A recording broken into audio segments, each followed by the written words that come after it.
খালাকনাকুম আবাসান, আমার বান্দা যেন আল্লাহ তাআলা আফা হাসিবতুম, হাজিরের সিগা অর্থাৎ উপস্থিত, উপস্থিত এই সামনে রাইখা যেন বলতেছে, কাছে আইনা। আফা হাসিবতুম, এই তুমি কি এই ভেবেছো, যেন সামনাসামনি বলতে, এই তুমি কি এই মনে করছো আন্নামা খালাকনাকুম আবাসান, আমি আল্লাহ তোমাকে অনর্থক বানিয়েছি, কোনো লক্ষ্য উদ্দেশ্য নাই।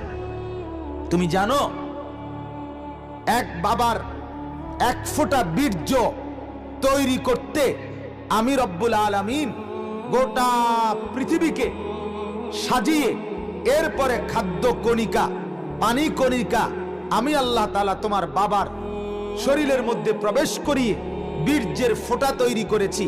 আর সেই খাবার থেকে বীর্য, সেই খাবার গোটা